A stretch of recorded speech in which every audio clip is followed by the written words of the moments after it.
Welcome to episode number 2 of the Around the Bases podcast. I'm your host, Jaden Harper. Today we have a lot to talk about around Major League Baseball, as you saw from the title of this video. We look at it as if it's time to panic for some of these teams who have been in contention over these last couple of years, having disappointing starts to the season. Is it time to panic, or is it just a slow start? Also talk about some of the most recent things that have happened around baseball, as well as the hottest team currently in baseball. But before we get into it, I want to remind you to make sure to like and subscribe so you never miss when I upload a podcast or a short or any type of content throughout this Major League Baseball season. So with that, let's just jump into it. And the first thing we're talking about is what happened on Tuesday in between the Detroit Tigers and the Boston Red Sox. So for context, the Tigers hosted the Red Sox in a 3-game series Monday, Tuesday, and Wednesday of this week. On Tuesday, Framber Valdez took the mound for the Detroit Tigers. He was getting absolutely rocked by the Boston Red Sox, gave up 8 runs in 3 innings, did not want to come back out for the fourth. Manager A.J. Hinch made him come back out for the fourth, got Jared Durant out to start the inning, and then allowed back-to-back moonshots by both Wilson Contreras and Wilyer Abreu. So what he decided to do after that, he decided to hit Trevor Story with a four-seam fastball right in his back. It was the first four-seam fastball Framber Valdez has thrown all season long. He has not thrown a fastball all season until then. Very intentional hit by pitch, which is just such an immature move for Framber Valdez. It's not the first time this has happened with him. Last season, he crossed up his catcher. After allowing a grand slam against the Yankees. The same thing happened when he faced the Red Sox last season. He threw 5 four-seam fastballs. He gave up 6 runs against the Red Sox in Boston. And then he hit Ceddanne Rafaela with one of his 5 fastballs from last season. And then also he threw his defense, alignment, and coaching staff under the bus last season during interviews because he was mad about the certain alignment that they had. This is just another immature moment from someone who is a really good pitcher, but he needs his emotions in control. I mean, this is just inexcusable. This keeps happening. It puts, a player like Trevor Story at risk for getting injured. The benches ended up clearing, so the bullpens came in. Valdez was ejected. He was suspended 6 games originally, but after his appeal, it got reduced to 5 games, which isn't as bad for pitchers because in 5 games, you're not going to pitch. You just get your start moved back 1 game. And it's bad when your manager doesn't even back you up. A.J. Hinch, after the game on Tuesday, wasn't even like 100% backing him up. He was saying he didn't really feel comfortable being out there during the scrum with all the players. And he ended up getting suspended a game because that's what usually happens when your starting pitcher gets tossed. But it's just a sign that people are tired of Framber Valdez's immaturity. It lost him a lot of money this offseason because of his immaturity, and teams can't trust him to be a guy who's going to step up. Right now, we'll talk about the Tigers when we get to the panic meter, but the Tigers need Framber Valdez to step up. They signed him to a big 3-year deal this past offseason, and it took Framber so long to sign, a big part because of his immaturity. Another thing that happened, he accused the Red Sox of stealing his signs from second, which is perfectly legal because his glove was so open and his pitches were so easily guessable and readable that the Red Sox were just having a beat. And he was mad about that, even though no one was on base when Contreras and Abreu went deep. So, Framber Valdez is just having a meltdown right now. His season has not been great. In 8 starts, he has a 4.57 ERA in 43 innings, 35 strikeouts. And then he had his worst outing probably of his career against Boston. He was getting beat like a drum against the Boston Red Sox. And the biggest thing is his immaturity. It shows so much where it's an issue at the end of the day for the Detroit Tigers and for other teams around Major League Baseball. And the reason why he might not get a big contract after this is, I think, a big part of his immaturity. He is a great pitcher on the mound, but when you throw people under the bus, you put people in bad positions, and you just do immature things, the times that you get passes are going to run out. And they might be already running out for Framber Valdez early into the 2026 season. Now let's go on to what I think is the best team in Major League Baseball, the Chicago Cubs. What a season they are having. They're 25-12, which is the second best record in the National League. They still lead the red hot National League Central. Every team is still over 500, but they lead that division. They have started to pull away. They have won 14 consecutive games at Wrigley Field. They swept the Diamondbacks this past weekend. Today they go for the sweep of the Cincinnati Reds. In this series against the Reds, all three of their wins have been walk-offs. It is the first time they've done this since 2009 and the sixth time they've done it since 1901. The win streak at Wrigley Field is their tied longest in 90 seasons with 2008. And the Cubs are just clicking on all cylinders. And some of their best players haven't even really clicked yet. You have Nico Horner having an incredible season, batting 290, 365, 441, and 806 OPS. 4 home runs. His career high is 10, so he's hitting for power, which he usually doesn't do. 27 RBIs, 10 doubles, and has more walks than strikeouts this season. Carson Kelly, always off to hot starts to begin the year. Another example of that, 311 average, 404 on base, 422 slugging, 826 OPS. He only has 2 home runs, someone who is a power hitter. So he's going to get a stretch of power, and that's going to be really dangerous considering that the Cubs are already doing this without him really hitting his power stretch yet.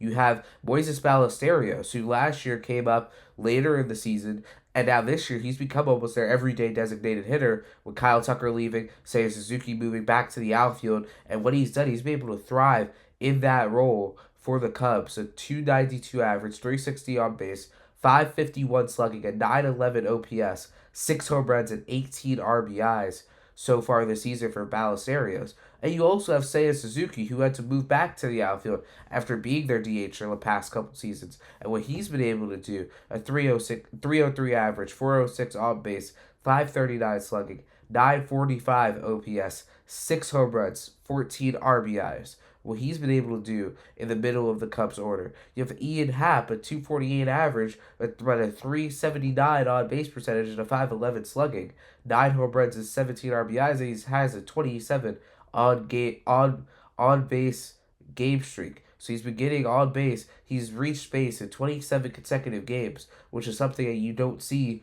for that stretch of time, especially these days in Major League Baseball when it's such a 3 outcome game. So Ian Happ's been able to get on base at a high level. He's been able to slug for a high level. He leaves the Cubs in home runs. And that's just their offense. That doesn't even include guys like PCA, who had a clutch home run last night. Dansby Swanson, who's hitting home runs. Alex Bregman, who they signed to a major 5-year deal this past offseason. So you look at the depth of this Cubs team, this is one of the better offenses in baseball, but that's even cracked the surface with their pitching staff. You have Edward Cabrera. He's having an incredible season, a 3.27 ERA in his 7 starts. They acquired him from Miami this past offseason in a trade. He hasn't been able to stay healthy, but last year he was able to, had the best year of his career, and he's on pace to beat that and have the best year of his career this season. You have Shota Imanaga, a 2.40 ERA in his 7 starts. He left. He was going to be a free agent. He signed the qualifying offer, and now he's having the best season of his career. He'll be a free agent after the season. And you also have, out of the bullpen, Ben Brown having a really solid season in his 12 appearances, a 2.10 ERA. Hobie Milner, a 2.55 ERA in his 18 appearances. But your biggest concern if you're the Chicago Cubs right now has to be injuries. Cade Horton is out for the season. He made 2 starts, had some discomfort in his forearm. He will not play again this season. Justice Steele just had a setback from his Tommy John recovery, so his timetable is unclear when he's going to be playing again. And then you have Matthew Boyd, who just hurt his meniscus, and now there's no timetable for his return. So you also have Daniel Palencia, who's currently on the injured list, your closer, who's having an incredible season. So you look at the Cubs, the only thing that I would say is holding them back right now would be their injuries. And even with their current injuries, they have the second best record in Major League Baseball. They're half game back of the best record. By the end of today, I'm recording this on Thursday, by the end of today, the Cubs might have tied for the best record in Major League Baseball at 26 wins and 12 losses. That's how good of a season they are having, even with their injuries. They're just finding ways to win games. Honestly, I think they are the best team in Major League Baseball because you look at what they're doing without who they have. Right, they're without some of their best players, and the Cubs are still finding ways to win, and that makes the team dangerous. Obviously, teams get off to hot starts, early starts, but the Cubs, the type of baseball they're playing right now, is a very sustainable way of baseball, and this team is very similar to those teams of the Chris Bryant and Anthony Rizzo era. You have all these production all around. You have the pitching, one of the better pitching staffs in baseball. I wouldn't be surprised if the Cubs make a run this postseason. We could be talking about a team that could go to the World Series. That's, I think, their ceiling. That's every team's ceiling, but I think definitely the Cubs' ceiling is to go and win a World Series. And I think their floor is at least being in the championship series. That's how good of a team the Chicago Cubs have this season. And they're cooking at home. They were hot on the road, too. The Cubs are a dangerous team to watch out for down as we go throughout the rest of the season. And they are a team that I think are the best team in Major League Baseball.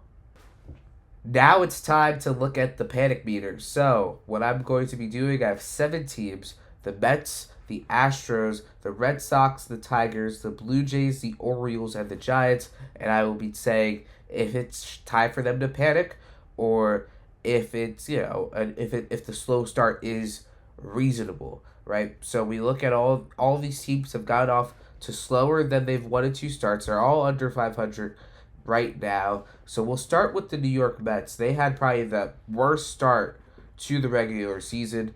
They were on their long losing streak, their 12-game losing streak, and everybody thought Carlos Mendoza was going to be fired. But David Stearns and Steve Cohen held on to Mendoza, and it might be paying off. The Mets have now gone on the road. They've won both of their series. They've won 4 out of their last 5 games. They won in Colorado, and they won in Anaheim. And they've been playing better baseball. I think the biggest thing is that they are playing the Angels and Rockies, not the best teams in Major League Baseball. But I would say that they are still winning games. You still have to win games because the Rockies and Angels are still MLB teams, right? Right now, they are 5th in the National League East at 14-22. They are 5.5 games back of the National League wild card. Now they don't have the worst record in the National League. That belongs to another team that we're going to talk about, the San Francisco Giants. But I'll put their panic meter at a 6 out of 10. And here's why. The biggest thing that has happened for them has been their injuries. Juan Soto was just activated off of the injured list. Francisco Lindor was put on the injured list the same night Soto was activated. Jorge Polanco's been having his issues with his Achilles. Luis Robert, who's having a really good season, he is put on the IL. And also Jared Young, who's getting good at-bats at DH and around the diamond for the Mets, has also been put on the IL. But that is not the only excuse for the Mets because their offense has been very, very lackluster. No one who plays for the Mets offense every day, including Francisco Lindor, has an OPS higher than 719. That does not include Juan Soto or MJ Melendez. That includes Bo Bichette, who has an OPS lower than 600, who they signed for a major deal this past offseason. The two players have over a 700 OPS, and the highest one belongs to Francisco Alvarez, their catcher. So the Mets offense has been very lackluster. That's a big reason why they're not winning games. They're getting shut out at a high rate. So then it puts a lot of stress on the pitching staff. What I will say, Freddie Peralta, Clay Holmes, and Nolan McLean have probably been one of the best trios of starting pitchers in Major League Baseball this season. But those aren't the only starting pitchers. You need 2 others. And that's been the Mets' biggest issue. Kodai Senga was having a terrible season. They put him on the IL, called up Christian Scott. He hasn't been the answer yet, right? David Peterson has not had a great season compared to last season. Sean Manaea is showing some more struggles. They moved him into a permanent bullpen role from what it seems like. And the biggest thing is that their rotation has been so lackluster, to the point where if their offense can't score, most of the time you're already facing a 2, 3, 4 run deficit, depending on who's pitching. So it makes it harder for an offense who has been really struggling and lackluster to make up those runs when you're already in a hole so early in a game when some of these pitchers are on the mound. You also, it doesn't help that their bullpen has also struggled. Devin Williams, who they signed to be their closer after losing Edwin Diaz this past offseason, has a 6.17 ERA so far this season.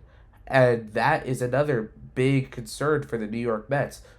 They signed Luke Weaver. He has rebounded. He had an 8 ERA at one point last week, now down to a 4.7, which still isn't incredible, but it's much better than what his ERA was. And Devin Williams has just been a disappointment for the New York Mets. They signed him to this pretty large deal after a season with the Yankees, which wasn't the best, and then they bring him in, and now he has really not produced how the Mets have needed him to produce, to the point where you have to ask, are they going to make a change at closer? Luke Weaver has closed some games for them so far this season. Are they going to, what does Devin Williams' future look like in New York? Is it a phantom IL situation? Like, what can the Mets do to make him right again to where he was until Pete Alonso honestly hit that home run against him, because he hasn't really been the same since. When he was with the Yankees, he wasn't great. And now this year with the Mets, he hasn't been great either. So that's a big red big red flag for the New York Mets is their pitching staff, especially their bullpen, as well as their lineup right now. But right now, Baseball Reference gives them a 3.2% chance to make the postseason. The National League is such a wild league to the point where they can make a run. One of the teams above them are the Miami Marlins and Washington Nationals.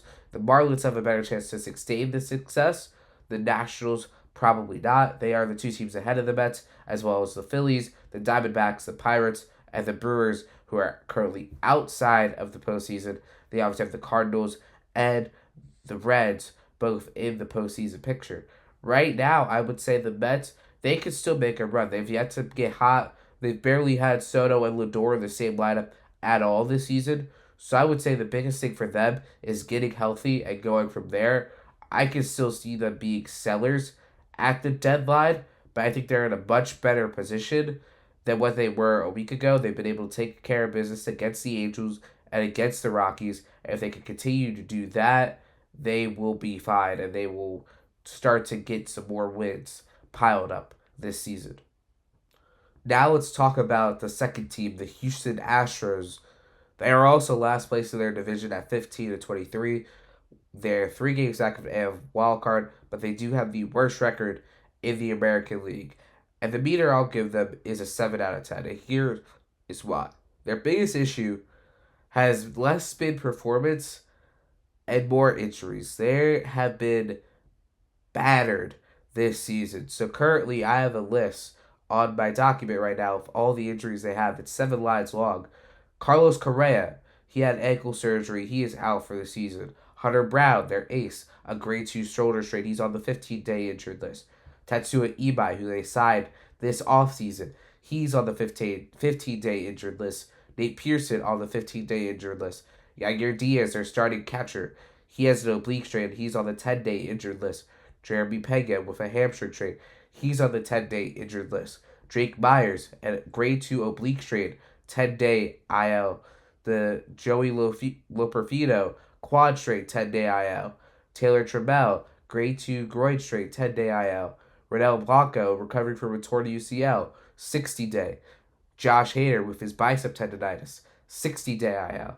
Christian Javier, grade 2 shoulder strain, 60-day injured list. Brandon Walter, torn UCL, 60-day injured list. And Hayden Wesneski, torn UCL, 60-day injured list. And all of these players had an impact on the Astros in some way in 2025 and 2024. And now they're not playing. None of these guys have really been playing for Houston. Carlos Correa was the most recent one to get injured. And the best thing for them is that some of these guys are starting to progress in coming back. But at the same time, it does not really help their cause right now. They just played the Dodgers this past week, lost that series. And it's a big concern right now for the Houston Astros is that, yes, these guys are injured and they are going to come back, but how soon are they going to come back? And are they going to be in a position where they could come back from the hole that they're already in? Right now, lucky for them, the AL is not having their best season. They're in a weaker American League right now, where if they have a good weekend, they're in Cincinnati this weekend. If they win 2 out of 3 or even sweep the Reds, they're right back in the conversation, depending on what everybody else does. But at the same time, with all these injuries, it gets to a point where you're not going to be able to make up for the loss of the players that you are missing. They have 19 separate IL stints this season, which is the most in Major League Baseball. They're expected to lose 8.1 wins above replacement. So basically, they're losing 8 wins because of all the injuries they've had this season. They've already lost a projected 3 wins this season because of all of their injuries. They acquired Carlos Correa from the Twins last season. They reacquired him on July 31st. Him, Jose Altuve, Isaac Paredes, Jeremy Pena, and Christian Walker have all been in the lineup together 4 times since July 31st, 2025, because of injuries. All of them were there when Correa got traded back, and because of injuries, they have not been able to play with each other, which is a biggest issue right now for the Houston Astros. They're wasting, honestly, career years. Christian Walker having the best year of his career, 307 average, 381 on base, 569 slugging, and 950 OPS, 9 home runs, 27 RBIs, and 9 doubles. He's having an incredible season, and he's getting overshadowed by who could be the AL MVP, Yordan Alvarez, 319 average, 423 on base, 638 slugging, 1.061 OPS. His 12 home runs and 27 RBIs leads the Astros, and he has more walks and strikeouts, 22 to 21, something he has been able to cut down over the last couple of years. He's someone else who has had to deal with injuries. He's 2025 got kind of short. He only played in 48 games because of injuries he was dealing with throughout the entire season.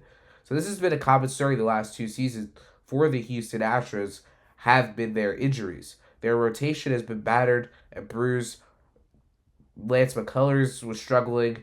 He hasn't been his best this season.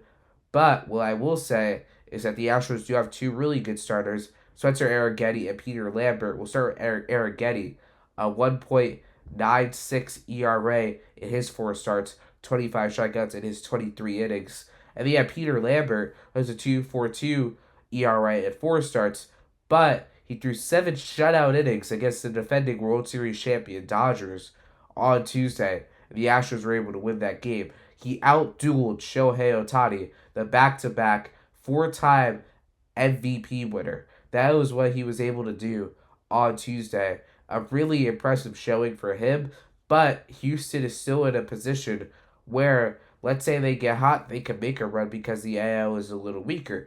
But at the same time, will they ever be able to get hot because of all of their injuries? They're always hurt. They've been hurt for the last year and the year plus for the last 2 years, honestly. The last 2 seasons has been injury ridiculed for the Houston Astros. If they can get healthy, maybe they can make a run. But the question is, will they ever be able to get healthy enough to make that run? So that's why their meter is where it is. Next up are the Boston Red Sox. They're 16-21. They are tied for last right now in the American League East, but they're only a game and a half back of the last American League wildcard spot. So right now, my meter for them is at a 6. They had a very slow start. Then they became the first team to fire a manager. They fired Alex Cora and almost their entire coaching staff in one of the rare moves in Major League Baseball. One of the first times that's ever happened where all the coaches got fired like that in the middle of the season. Nevertheless, in April, but the new Chad Sox with Chad Tracy as their manager. At first, it was like there hasn't been that much of a difference. The performance was still the same. The Red Sox were still playing .500 baseball. But what has changed now is they just swept the Detroit Tigers. They went into Detroit and swept the Tigers. And the good thing for them is that their bats are coming alive. Wilyer Abreu, 8 for 26 in his last 7 games, 1 home run and 3 RBIs. Same line for Wilson Contreras. He just has 2 home runs and an extra RBI.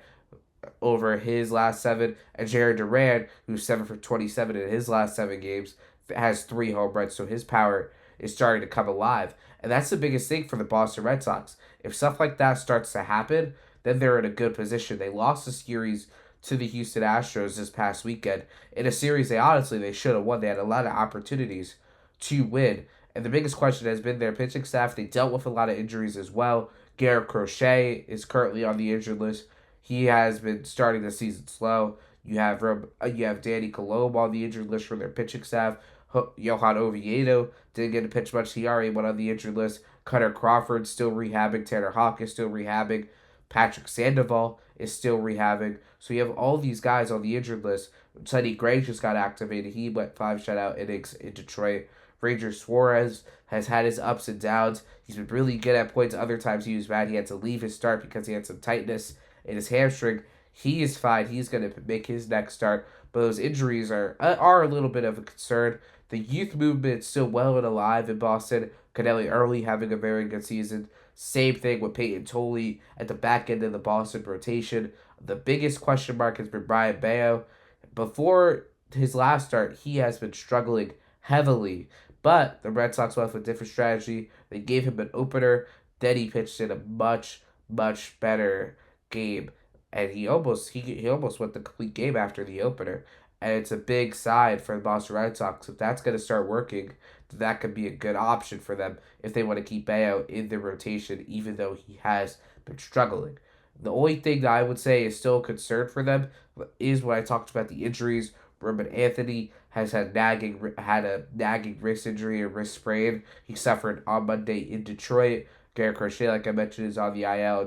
Danny Colombo is also on the IL. Those are the 3 biggest ones. But for Boston, they're starting to turn a page. They're looking better. The at-bats are looking better. They can carry the momentum from this sweep of the Detroit Tigers. They play the Tampa Bay Rays this weekend, who have the second-best record in the American League. They can keep the momentum up. Then we can start talking about more the Boston Red Sox being back. But for now, I would say they're at a 6. It could go downhill really quick from here again. But I think they're projecting more up than they have been at all this season. Next team is the Detroit Tigers. We talked about them a little. Right now, they're 18-20 on the season. They are second in the American League Central, and they hold the last American League wildcard spot. But I'm giving them an 8 out of 10 on the panic meter. Here's why. The injuries are starting to pile up for the Detroit Tigers, especially their pitching rotation. That is the biggest issue. And the biggest one is their ace and arguably the best pitcher in Major League Baseball, Tarek Skubal. He is going to be out for 2 to 3 months because of elbow surgery, as loose bodies in his elbow. He was put on the injured list. So now he's going to be out 2 to 3 months. He had a 2.7 ERA in his last 7 starts. He's a back-to-back Cy Young Award winner. He's going to be a free agent after this season, and he is going to get paid. Might get one of the biggest deals for a starting pitcher in MLB history, right? So when you lose a guy of his caliber, it's hard to make that up. And then you lose arguably your second best pitcher this season in Casey Mize, who is having an incredible start to the season, but now has a 2.9 ERA in 6 starts, but now he is on the injured list because of the adductor strain that he suffered in his start about a week ago against the Atlanta Braves, right? So you look at those 2 injuries right there are pretty major. The Tigers came into the season with what people expected to be one of the better rotations in baseball, with those 2, Framber Valdez, Jack Flaherty, and Justin Verlander. Verlander had made 1 start, wasn't great, and then was put on the injured list because of hip inflammation, which is another concern for the Detroit Tigers now. You have a guy who he signed to be probably your 5th starter. He is on the IL. And Will Vest, who was their closer for most of last season, he was struggling this season, had a 6 ERA, and now he's on the IL because of forearm inflammation. So look at all these injuries from the Detroit Tigers, and it's really concerning because how do you make it up? How do you make up the absences of the guys that they don't have, especially a guy like Tarek Skubal and Casey Mize? Those 2 guys have been anchors of their rotation for these past couple of seasons. Their bats have been fine, I will say that.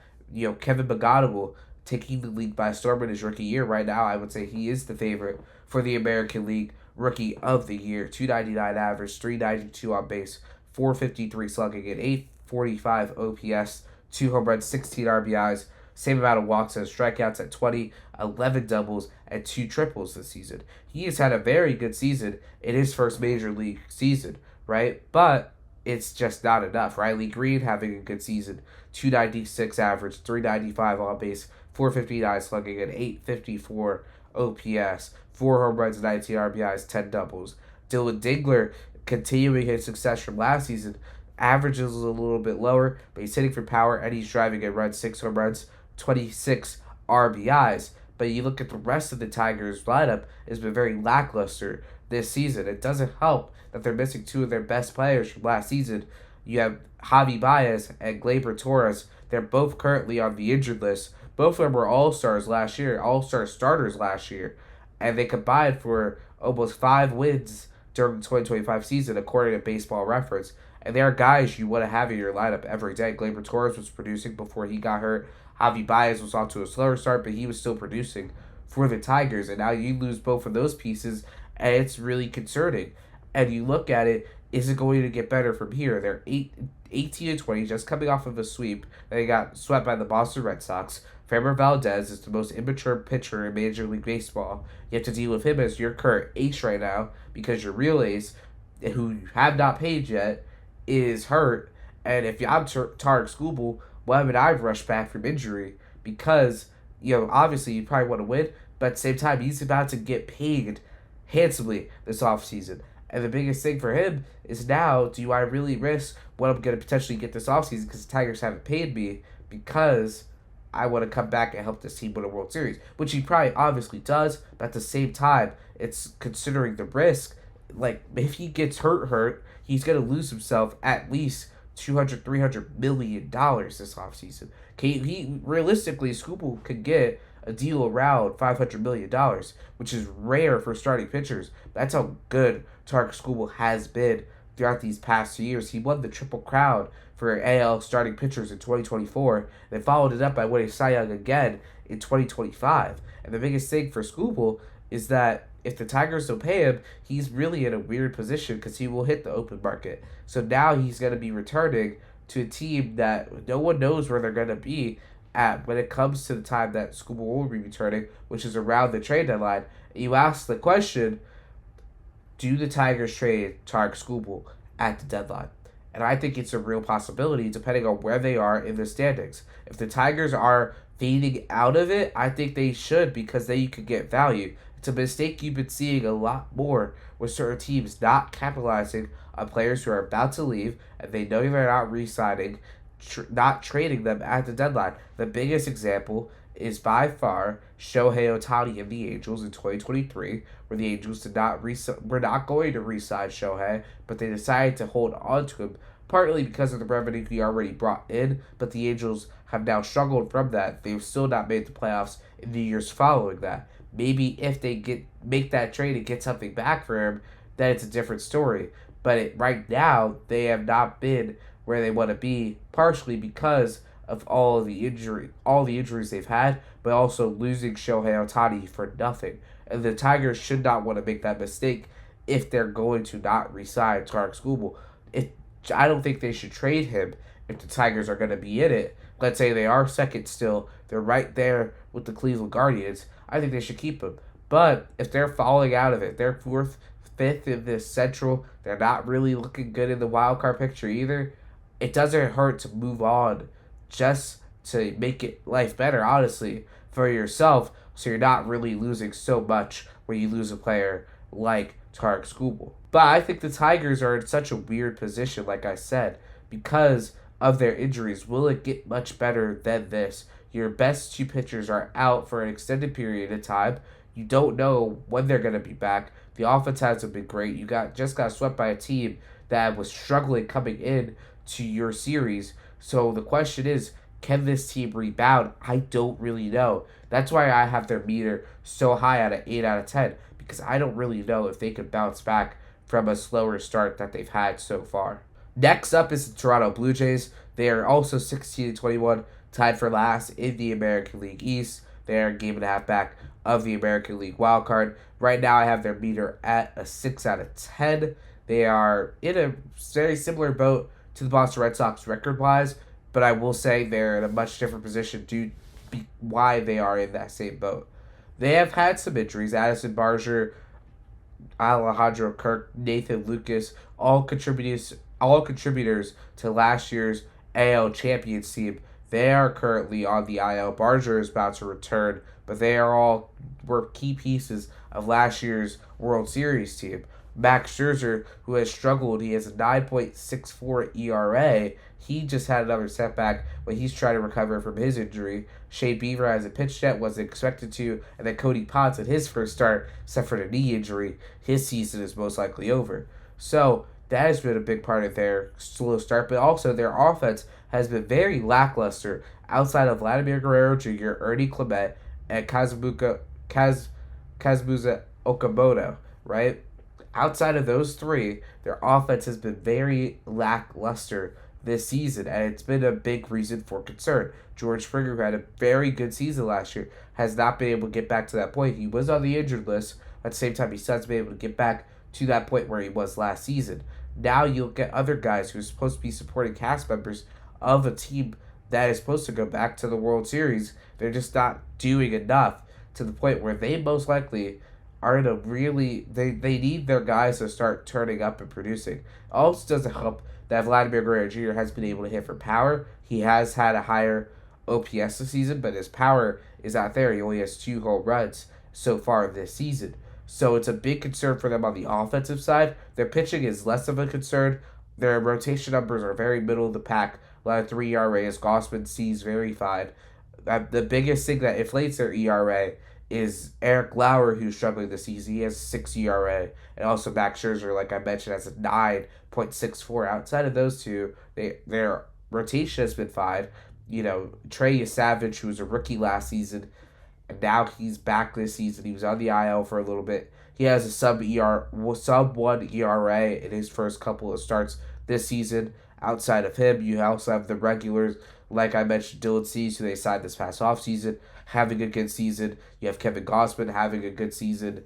Typical seasons for these guys. And I would say the Blue Jays are going to be fine. Their bullpen is more as well middle of the pack, a 4.20 ERA. Louis Varland having an incredible season, a 0.51 ERA in his 17 appearances. And they've more moved him into a closer role because of Jeff Hoffman's struggles. 5.74 ERA in his 17 appearances. He's also blown 3 saves, and it's been a continuing streak ever since last year's World Series, where he blew the save, allowed a home run to Miguel Rojas. This season, more of the same. So he has been moved out of the closer role. They moved Varland most likely into it. They're going closer by committee. Varland's been getting a lot more of the closing opportunities. He's been able to take advantage of that. I would say the Toronto Blue Jays will be fine. It is just something to watch out for. I think they will be able to rebound, but it's a little bit concerning considering where they were last season. Got 2 more teams. The next one is the Baltimore Orioles. They are 17-20. They are 3rd in the American League East. Only a half game back in the last wildcard spot, but I have their meter at an 8. Their rotation is one of the worst ones in Major League Baseball. When I was doing research for this video, and I saw the numbers of their starting pitchers, I was shocked about how bad it was. They have the 4th worst ERA rotation-wise in baseball at almost a 5, a 4.97. Their rotation has been a big major concern over these past couple of seasons, and it's been continuing to the point where it's hurt them in the past. They had Corbin Burns for a season, and they let him walk. It worked out because he's been hurt, but at the same time, he is still one of the better pitchers in Major League Baseball, and let him walk for nothing, right? And now their rotation, they have not been able to get back to the same marks. Trevor Rogers is currently injured. He hasn't been the same pitcher that he was at the end of last season, where he's taking the league by storm. Kyle Bradish back from injury. He hasn't had the best season. Zach Eflin's already on the injured list. Dean Kramer's on the injured list. So injuries have also been a big issue for them to begin this season.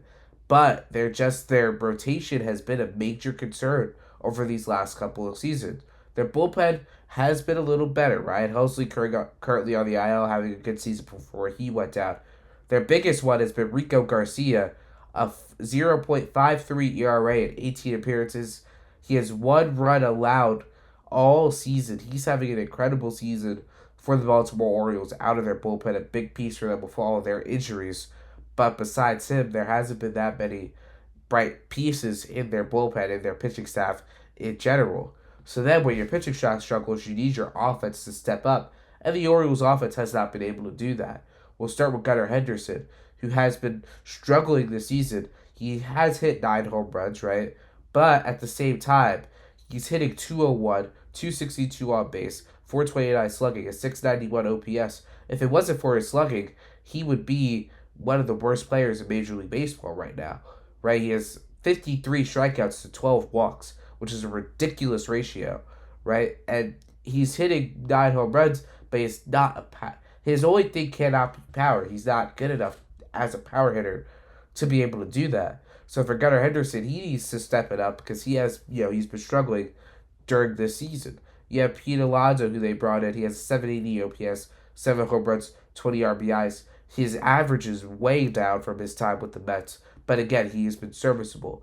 Adley Rutschman was on the injured list. He's come back and hit well, 313 average, 931 OPS, 4 home runs, 20 RBIs, and 8 doubles. And Taylor Ward has also lost some of his power, but hit a lot more doubles, 285 average, 842 OPS, only 1 home run. He hit 30 last season, 12 RBIs, but he has 13 walks, 13 doubles. He also has more walks than strikeouts, 34 walks to 27 strikeouts. The biggest issue for the Orioles have been their young guys not stepping up as they needed them to. Colton Cowser is no longer an everyday player, and he's not playing like someone who deserves to be an everyday player. Henderson is struggling. Rutschman's having a very good season, but Jackson Holliday hasn't played yet. Kobe Mayo isn't an everyday player.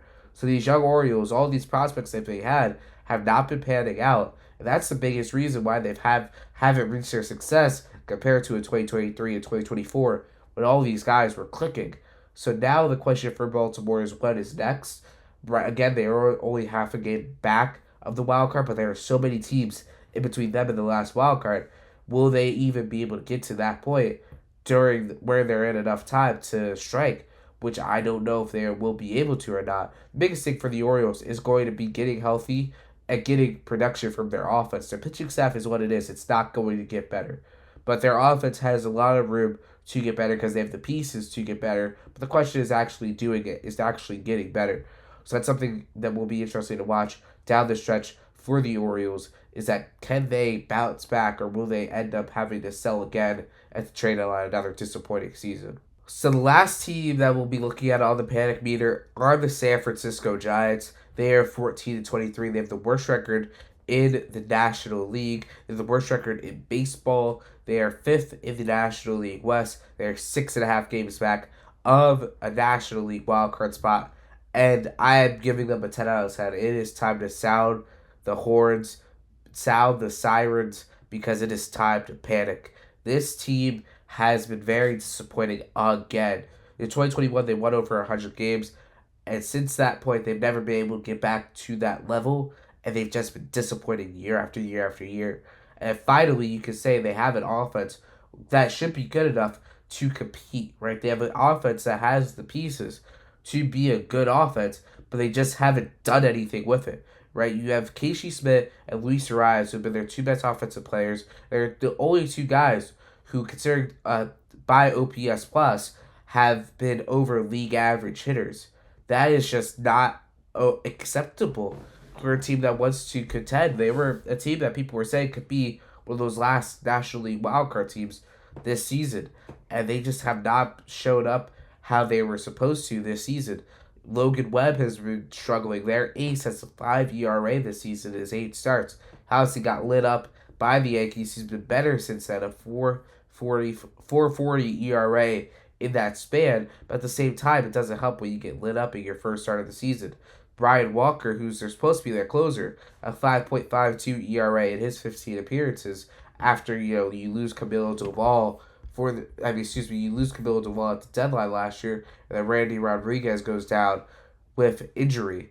And then out of their bullpen, I will give a shout out to Caleb Killen, Keaton Wynn, Matt Gage, and JT Brubaker, all guys have under a 3 ERA. All of them are having great seasons out of their bullpen, but those are some of the very few bright spots for a team that has been terrible this season. They have the worst record in the NL and baseball. They've blown 7 leads. They have not been over 500 this season, and they've lost 8 out of their last 9 games. They got swept by the Phillies. They got swept by Tampa Bay. They just lost 2 out of 3 to the San Diego Padres. So the Giants, it's a question of where do you go from here? Devers hasn't really been producing. Adames hasn't been up there in production. Matt Chapman hasn't been up there in production. Patrick Bailey's one of the worst hitters in the league. Even though his defense is high, his hitting is horrible. Your outfield has been disappointing. Where do you go from here? That is the biggest question. I don't know if they can go up from here. I think they will end up being sellers at the deadline. They have Robbie Ray, who will be a valuable piece. I think a team like the Chicago Cubs could be interested in a guy like him with all of their injuries. Landon Rube, I doubt he gets moved at the deadline, but he's having a very solid season. A 3 ERA in his couple starts so far to begin the season. Again, it is early. Teams have bounced back from worse records before. But it just looks more same old for the Giants with their new manager, Tony Vitello, this season. And I personally think for San Francisco, they are in very much trouble to make a comeback this season. I would be shocked if they are able to come back from the hole they've already dug themselves in. That's why I have them at a 10 out of 10. But that is the first panic meter of the season. We'll be doing this a couple more times throughout the season to see where teams should be feeling about their seasons. But that'll wrap up this episode of the podcast. Before I go, leave you what to look out for this weekend around Major League Baseball. Starting tonight, the Tampa Bay Rays, who are a half game back of the Yankees, travel up to Boston, like I mentioned earlier, for a pivotal 4-game series. The St. Louis Cardinals travel out to San Diego. The Cardinals 21-15 this season. The Padres 22-14. A game separates them in the wild card. The Padres are half a game back of the Dodgers for the best record in the National League West. That should be a very entertaining series over the next 4 days. And then this weekend, the big one, the Atlanta Braves travel to LA to take on the Dodgers in a battle of the division leaders. The Braves and the Dodgers, two of the best teams in baseball, are going to go at it this weekend in LA. But that'll wrap up this episode number 2 of the podcast. I remind you, tomorrow we'll be back with the Phillies Fan Podcast. That will be coming out at 11 a.m. Eastern Time. But thank you for watching episode number 2 of the Around the Bases podcast. I'm your host, Jaden Harper, and I'll see you in the next one.